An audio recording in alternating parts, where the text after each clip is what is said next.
سلام و عرض ادب و احترام خدمت شما دانشجویان عزیز. در خدمتتون هستم با یه نکته تعمیری دیگه.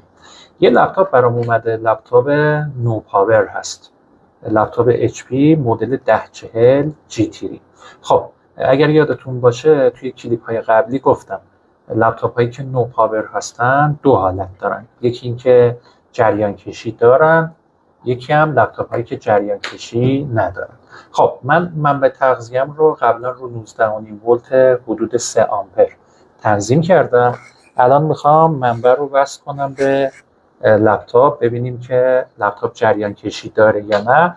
لپتاپمون هم نو پاور هست، یعنی مشتری گفته که روشن نمیشه. خب من منبع تغذیه رو میزنم به لپتاپ. خب دقت کنید اینجا یه چیزی حدود 1/100 جریان کشی دارم، یعنی جریان کشیم جریان کشی نرماله، پس این لپتاپ من شورتی نداره. خب توی لپتاپ هایی که شورتی ندارن ما جاهایی که چک میکنیم، یکی مقاومت بی پلاس هست، یکی ولتاژ های آلویز هست، یکی ولتاژ سر سویچ هست و سیگنال ها که حالا من چند تاشو اینجا بهتون نشون میدم. خب اولین قسمتی که میرم سراغش، من بورد ویو لپتاپ رو از قبل آماده کردم. خب این بورد ویو مربوط به همین لپتاپ هست. اول میرم سراغ مقاومت بی پلاس، ببینید روش کلیک میکنم. خب این گوشه نوشته چی؟ پاور سورس، یعنی همون قسمتی که قطعات ازش برق رو میگیرن، یعنی همون مقاومت بی پلاس هست. الان ببینید من کلید، یا بهتر اینجوری بگم، موس رو روی مقاومت نگه داشتم، عبارت پاور سورس و وی این نوشته شده.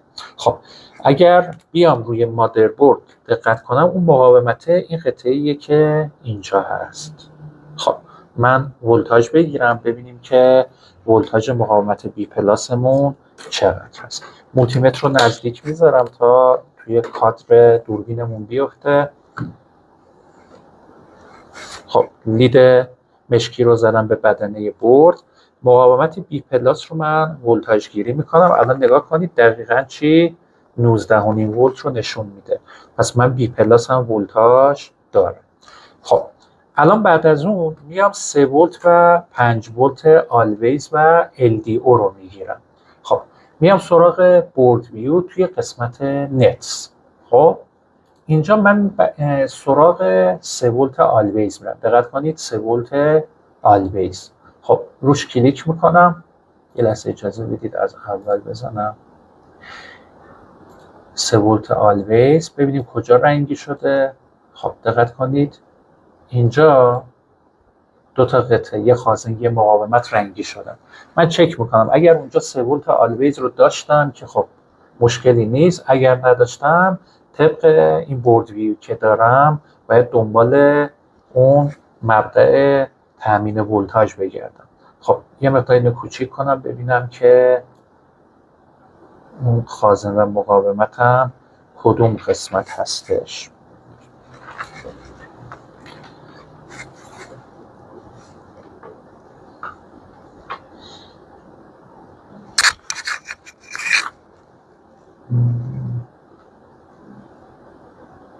اینجا من زیر سلف PLC، ببینم سلف PLC کدوم هست. خب اسم قطعات رو هم زیرش ننوشته، ولی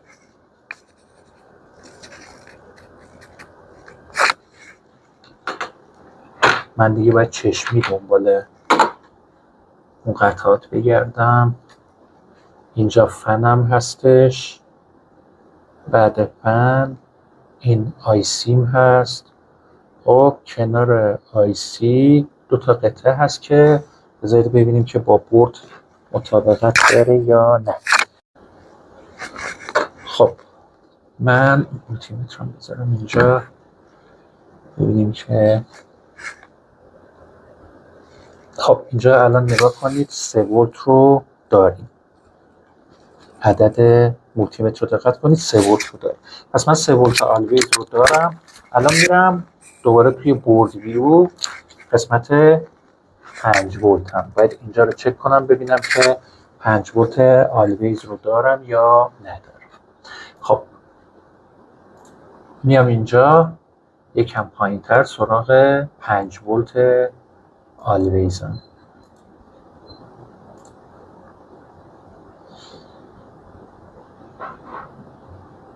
5 ولت آلویزم اینجاست. خب یک کلیک میکنم ببینیم که کجا فعال شده. دوباره 2 تا قطعه دیگه اینجا فعال شده، یه خازن با یه دونه مقاومت. خب این دوتا رو هم پیدا میکنم ببینم که ولتاژ هست یا نیست. خب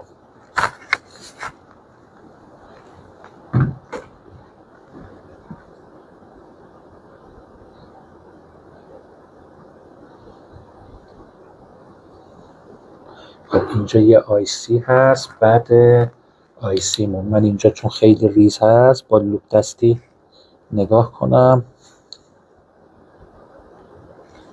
خب عدد مولتیمتر رو توی دوربین نشون بدید ببینید الان 5 ولت آلویز رو هم دارم.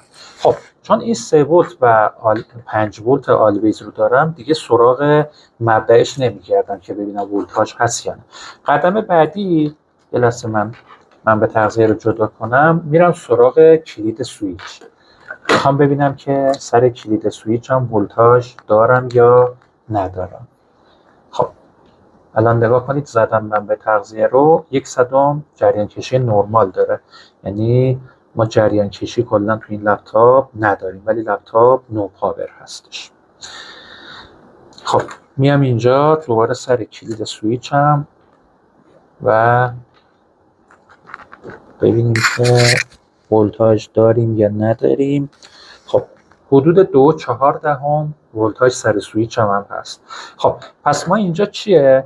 ولتاژ سر سویچمون داریم، 3 ولت و 5 ولت آلویزمون تولید شده، بی پلاسمون تولید شده. الان باید بریم چی؟ سیگنال ها رو چک کنیم. خب سیگنال های چی رو باید چک کنیم؟ سیگنال هایی که از سمت پاور باتون، یعنی از سمت سویچ، من یک بار دیگه نشون بدم، از سمت سویچ خب سیگنال پاور باتون میره به آی او، یکی باید اونو چک کنم. بعد اینکه سیگنال های پاور باتونی که از سیگنال پاور باتون و RSM RST که از آی او میره به سمت چی؟ به سمت PCH. اینا رو باید چک کنم. اگر اونا موجود بودن باید سیگنال های ساس بی و ساس سی که از سمت PCH میره به سمت آی او باید اونا رو چک کنم. خب من اول پاور باتون رو خب احتمال زیاد دارم چون کلید سویچ هم 3 ولت رو داشت. میام سیگنالی که RSM RST هست توی آی او به سمت PCH رو چک میکنم. خب میام توی بورد ویو و یک لحظه بریم سراغ بورد ویو. توی بورد ویو آی سی آی او رو پیدا کنیم. باید برم پشت بورد رو نگاه کنم. خب بورد رو باید یه جوری بچرخونیم که الان یه جوری گذاشتم که درست با شکلم یکی باشه. این آی سی یو 7 که اینجا شما میبینید عرضم به خدمتتون که آی او هست. روش کلیک میکنم میام اینجا سراغ سیگنال RSM RST میگردم. خب سیگنال ها رو نگاه کنیم. از اول من حالا پاور باتونش هم چک میکنم ولی اینجا من RSM RST هم نگاه کنم.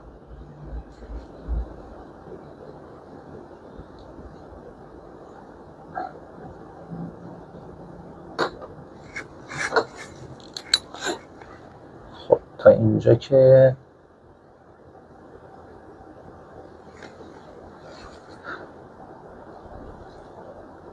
فکر میکنم بچه ها رد کردم، باید یکم بیشتر دقت کنم.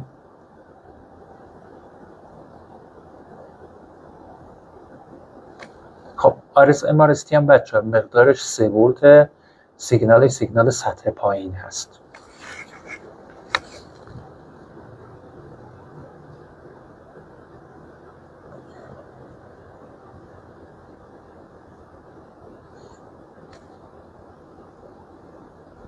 الان اینا سیگنال مربوط به کیبورد هستش. فعلا تا اینجا من خودم ندیدم. مثلا این سیگنال های پاور باتون، اینا رو هم حالا اگه RSM RST بود باید چک کنم. این هاشش پایه 109 RSM RST. خب پایه 109 رو باید چک کنید، باید 3 ولت داشته باشه. الان اینجا دقت کنید، پایه اینجا هست. توی آیسی دور پایه ها رو چسب زدن اگر دقت کنید. خب پس من نمیتونم برام اون پایه رو چک کنم. اگر دقت کنید دور آیسی آی او رو چسب زدن. پس باید ببینم که اطرافش کدوم قطعه با این پایه 109 در ارتباطی که این دوتا قطعه در ارتباط هستن. خب من باید ببینم توی این دوتا قطعه که یکیش مقاومت هست یکیش چیه؟ خازنه. آیا 3 ولت رو دارم یا ندارم؟ خب الان اینو باید روی بورد پیدا کنم و ولتاژ گیری کنم. دوباره من منبع تغذیه رو میزنم به مادربرد و لید مشکی هم میزنم به جای پیچا، قسمتی که گراند هست، و بیام اون دوتا قطعه رو پیدا کنم.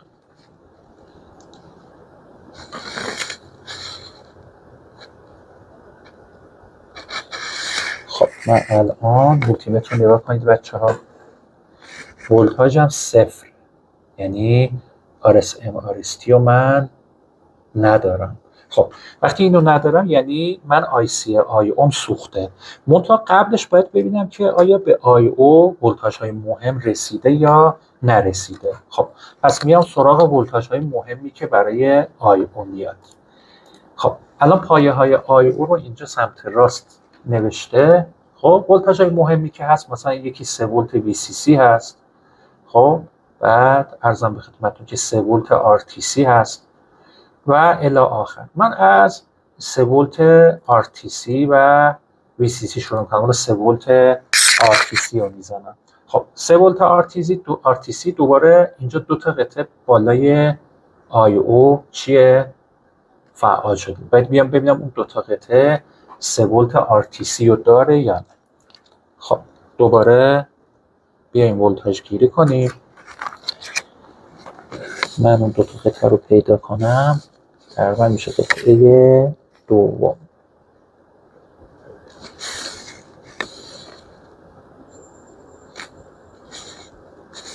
خب ولتاژ ندارم، یک لحظه بچه ها صبر کنید.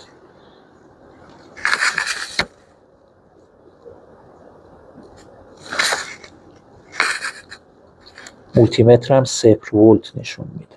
خب ولتاژ ندارم، دلیلش اینه که بچه ها من البته عذرخواهی میکنم یادم رفت باتری رو نزده بودم. خب بهتر اول باتری رو بزنم، منتها قبلش یه چک کنم ببینم باتریم چند ولت هست.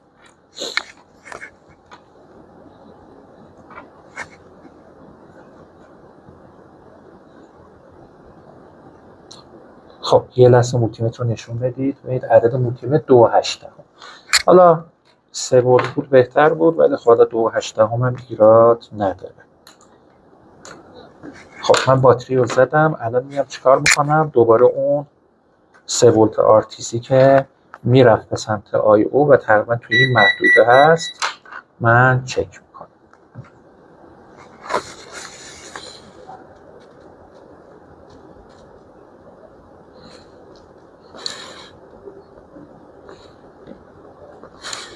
خب عدد مولتیمتر رو اگر ببینید ولتاژ نداره، در حالی که من باتری رو زدم. درسته؟ خب من ولتاژ نرسیده. اینجا اگه یادتون باشه باتری رو من چک کردم و 3 ولت. میام جای پایه های باتری رو هم من چک میکنم. یه لحظه اینو در بیارم، در حالی که باتری وصل هست به مادربرد اون دوتا پینش رو ولتاژ میگیرم. الان باید 3 ولت نشون بده.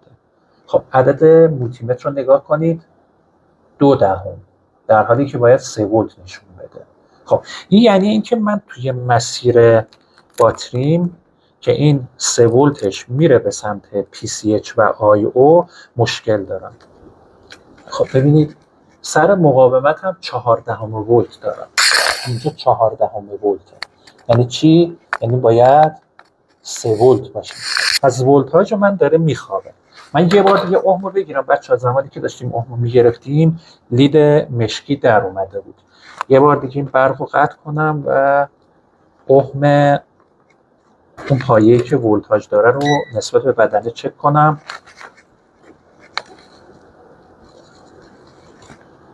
خب ببینید ولی ohmش زیاد پایین نیومده، 39 کیلو اوم. خب ولی ولتاژ میخوابه. الان من اینجا میخوام ببینم که این قطعه به چیا وصله. دقت کنید، من اگر خوب دقت کنید این پایه 1 که ولتاژ داره وصل شده به پایه 1 مقاومت، بعد اون ولتاژ از پایه 2 خارج میشه اومده به این دیوده پایه 1ش، بعد اون ولتاژ هم از پایه 3 خارج میشه، تو مسیرش یه سری قطعات هستن ولی رد میکنه میرسه به آی او. نگاه کنید آی او هم رنگی شده. این برای بردم اگه دقت کنید خورده به سی پی یو و پی سی اچ. خب پس اینجا من چون باتریم باید 3 ولت باشه جدا از برد. نگاه کنید بچه‌ها، جدا از برد این 3 ولته. خب من وقتی میزنم به لپتاپ سر خروجیش دیگه 3 ولت نیست، حدود 4 دهم ولته. خب این دلیلش اینه که یه چیزی که توی مسیر به این باتری وصله خرابه. من کاری که باید انجام بدم قطعاتی که رنگی هستن باید چک کنم، ولی اصلی ترین قطعاتی که این 3 ولت باتری یعنی 3 ولت RTC بهش وصل میشه، یکی آی او هست، یکی هم چی اون ور برد نگاه کنیم سی پی یو و پی سی اچ که با هم یکی شده. خب الان پس من باید چیکار کنم؟ مسیر بین کانکتور باتری و مصرف کننده هاش رو و خود مصرف کننده هاش رو باید چک بکنم.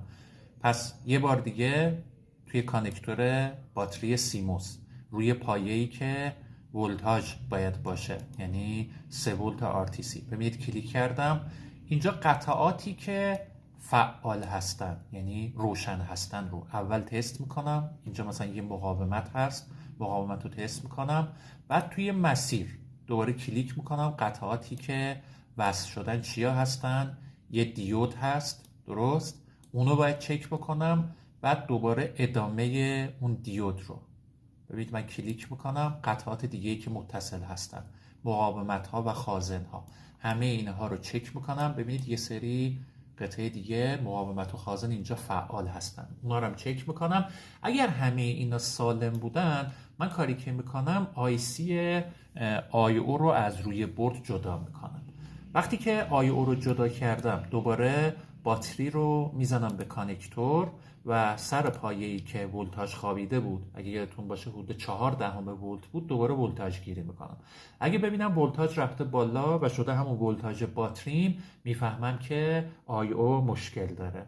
ولی اگر نه بعد از درآوردن آی او دیدم باز هنوز من سر پایه 1 کانکتور باتریم ولتاژ خوابیده، دیگه اینجا نتیجه گیری میکنم که من PCH هم سوخته، یعنی قطعه‌ای که اینجا هست چون PCH و CPU هم با هم هست این قطعه کلا باید تعویض بشه.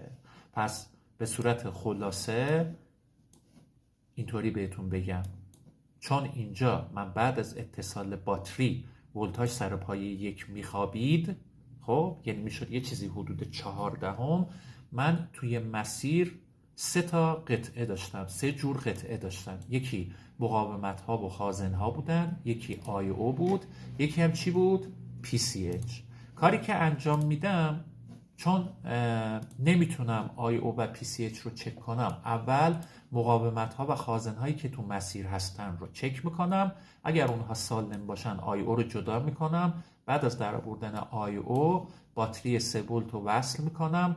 اگر ولتاژ سر پایه 1 کانکتور باتری نخوابید ایراد از آی او بوده که با جدا کردنش ولتاژ دیگه نخوابید، ولی اگه باز هم بعد جدا کردن آی او ولتاژ هم خوابید دیگه من ایرادم توی ناحیه PCH هستش.